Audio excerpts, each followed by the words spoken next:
யாழில் கொரோனா தொற்று பரிசோதனைகள் சுகாதார அமைச்சின் அறிவிப்பு. தமிழருக்கு நேரடி உரிமைகள் வழங்க அவசியமில்லை, மீறினால் வரலாறு காணாத இனக்கலவரம் வெடிக்கும். மேற்குலகை வளைக்கும் ஸ்ரீலங்கா, புலம்பெயர் தமிழ் அமைப்புகளுக்கு அழுத்தம். கொரோனா நோய் தொற்று பரவல் மீண்டும் ஆரம்பித்துள்ள நிலையில் யாழ்ப்பாண மாவட்டத்திலும் கொரோனா நோயாளர்கள் அடையாளம் காணப்பட்டுள்ளனர்.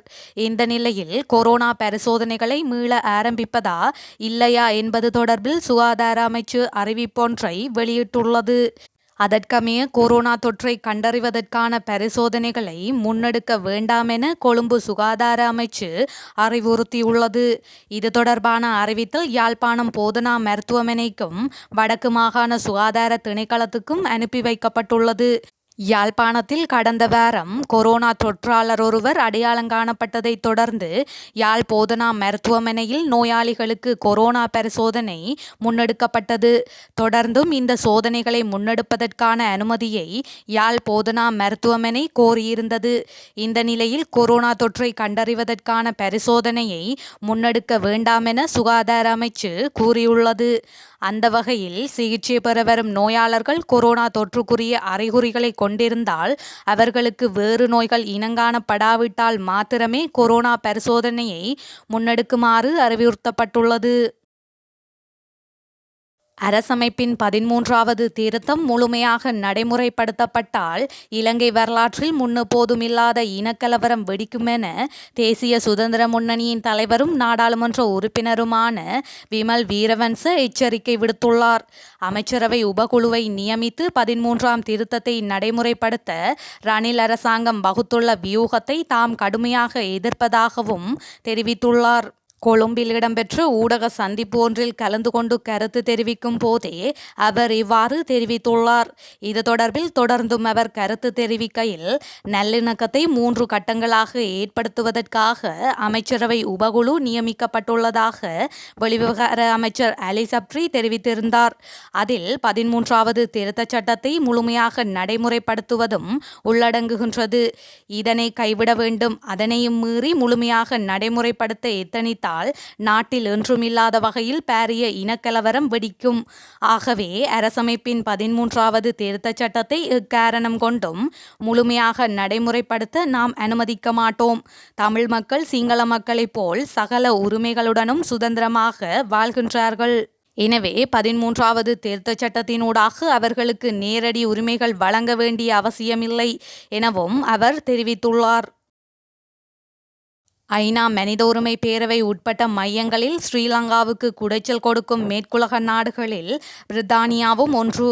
அவ்வாறாக தன் மீது அழுத்தங்களை கொடுக்கும் பிரித்தானியாவை வளைத்தெடுக்கும் வகையில் புதியதொரு நகர்வை கொழும்பு அதிகார மையம் எடுக்க முனைவதன் அடிப்படையில் ஸ்ரீலங்காவுக்கும் பிரித்தானியாவுக்கும் இடையில் இன்று லண்டனில் மூலோபாய பேச்சுவார்த்தை இடம்பெற்றது. லண்டனில் உள்ள வெளிநாட்டு பொதுநலவாய மற்றும் அபிவிருத்தி பணியகத்தில் இந்த பேச்சுக்கள் இடம்பெற்றன. இதில் ஸ்ரீலங்காவின் வெளிவிவகார செயலாளர் அருணி விஜயவர்தனவும் பிரித்தானிய தரப்பில் இலங்கை விடயங்களை கையாளும் அமைச்சர் ரவலியன் உட்பட்ட குழுவும் கலந்து கொண்டது. இந்த பேச்சுக்களின் போது ஸ்ரீலங்கா தனக்குரிய ஆதாயங்களையும் இலங்கையில் விரைவில் வெளிப்படுத்தப்பட உள்ள நல்லிணக்க மாயமானுக்கு பிரித்தானியாவில் உள்ள தமிழ் புலம்பெயர் அமைப்புகளை இழுத்தெடுக்கும் வகையிலான வியூகங்களும் போடப்பட்டதாக தெரிகின்றது. இந்த பேச்சுக்களுக்கு பக்கவாட்டாக பொதுநலவாய உதவி செயலாளர் நாயகத்துடனும் ஸ்ரீலங்காவின் வெளிவிவகார செயலாளர் விசேட சந்திப்புகளை நடத்தியமை விசேட அம்சம். இலங்கை விடயத்தில் பிரித்தானியா இரட்டை நிலைப்பாடுகளை நகர்த்த முனைவதான விமர்சனங்கள் வெளிப்படும் நிலையில் இன்று லண்டனில் இந்த பேச்சுக்கள் இடம்பெற்றன. ஸ்ரீலங்காவில் சீனாவின் ராடர் தளம் ஒன்று அமையவுள்ளதாக வெளியான தகவல் உண்மைக்கு புறம்பானது என ஸ்ரீலங்கா அரசாங்கம் தெரிவித்துள்ளது. மேலும் அது தொடர்பில் சீனாவுடன் தாம் எந்த உடன்படிக்கையும் செய்து கொள்ளவில்லை எனவும் அமைச்சரவை பேச்சாளர் பந்துல குணவர்த்தன தெரிவித்துள்ளார். அரசாங்க தகவல் திணைக்களத்தில் நடைபெற்ற வாராந்த அமைச்சரவை முடிவுகளை அறிவிக்கும் ஊடகவியலாளர் சந்திப்பிலேயே அவர் மேற்கண்டவாறு தெரிவித்துள்ளார். இது தொடர்பில் அவர் மேலும் தெரிவிக்கையில், ருகுணு பல்கலைக்கழகத்தின் உதவியுடன் தெவினுவர தெற்கு நகரத்தில் ராடர் அமைப்பை நிறுவுவதற்கு சீனாவுடன் எந்தவோர் உடன்பாடும் இல்லை என அமைச்சரும் அமைச்சரவை பேச்சாளருமான பந்துல குணவர்த்தன தெரிவித்தார். சீனாவின் ராடர் தளம் ஸ்ரீலங்காவின் மாத்தறை பகுதியில் உள்ள அடர்ந்த வனப்பகுதியில் அமைக்கப்படவுள்ளதாக பிரித்தானிய இணையதளம் ஒன்று அண்மையில் செய்தி வெளியிட்டிருந்தது. இந்த ராடர் தளத்தை சீனா ஸ்ரீலங்காவில் அமைப்பதன் மூலம் இந்திய பெருங்கடலில் அமையப்பெற்றுள்ள இந்திய மற்றும் அமெரிக்காவின் இராணுவ தளங்களை உளவு பார்க்க முடியும் எனவும் தெரிவிக்கப்பட்டிருந்தது. அது மட்டுமன்றி, இந்தியாவில் உள்ள ஸ்ரீஹரிகோட்டா விண்வெளி ஆய்வு மையத்தின் நடவடிக்கைகள் மற்றும் ஒடிசாவில் உள்ள ஏவுகணை சோதனை தளம் ஆகியவற்றையும் குறித்த ராடர் மூலம் அவதானிக்க முடியும் எனவும் தகவல் வெளியாகியிருந்தது. இந்திய கடற்பரப்பின் மேற்கு பகுதியில் அமைந்துள்ள இந்திய கடற்படை முகாம்கள் டியாகோ கார்சியாவில் உள்ள அமெரிக்க மற்றும் பிரித்தானிய இராணுவ தளங்களை உளவு பார்ப்பதற்கும் குறித்த ராடர் சீனாவிற்கு பெரிதும் பயன்படும் எனவும் தெரிவிக்கப்பட்டிருந்தமை குறிப்பிடத்தக்கது. குரங்குகளை வெளிநாடுகளுக்கு அனுப்ப அனுமதி கிடைத்ததை அடுத்து அதனை பிடிக்கும் நடவடிக்கைகளை சீன நிறுவனத்திடம் ஒப்படைக்க விவசாய அமைச்சு தீர்மானித்துள்ளதாக தகவல் வெளியாகியுள்ளது. குரங்குகளை பிடித்து விமான நிலையத்துக்கு கொண்டு வருவதற்கான செலவை செலுத்த சீன நிறுவனம் ஒப்புக்கொண்டுள்ளது. எனினும் குரங்குகளை பிடிப்பது கடினம் என்பதால் குறித்த நிறுவனத்தினரையே பிடிக்குமாறு தெரிவிக்கப்பட்டதாக விவசாய அமைச்சர் மஹிந்த அமரவீர தெரிவித்தார். இதேவேளை இலங்கையின் 2 குரங்குகளை இந்தியாவில் மிருக காட்சிச்சாலை ஒன்று கோரியுள்ளமை விசேட அம்சமாகும். இது தொடர்பில் தேசிய விலங்கியல் திணைக்களம் கலந்துரையாடி வருவதாக தெரிய வருகின்றது. 2 குரங்குகளுக்கு பதிலாக இந்தியாவில் இருந்து வழங்கப்படவுள்ள விலங்குகள் குறித்து எந்தவித அறிவிப்பும் வெளியிடப்படவில்லை. இதேவேளை விலங்கு பரிமாற்ற திட்டங்களின் கீழ் மிருக காட்சிச்சாலையில் பிறந்த ஒரு விலங்கை மட்டுமே உலகில் உள்ள மற்றுமொரு மிருக காட்சிச்சாலைக்கு வழங்க முடியும். தேசிய விலங்கியல் திணைக்களத்தினால் வனப்பகுதியில் உள்ள விலங்கை பிடித்து வேறு மிருக காட்சிச்சாலையில் வழங்க முடியாது எனவும் தெரிவிக்கப்பட்டுள்ளது. அண்மை காலங்களில் இலங்கையில் உள்ள குரங்குகள் உலகின் வேறு எந்த மிருக காட்சிச்சாலைக்கும் அனுப்பப்படவில்லை என இயற்கை ஆர்வலர்கள் தெரிவிக்கின்றமையும் குறிப்பிடத்தக்கது.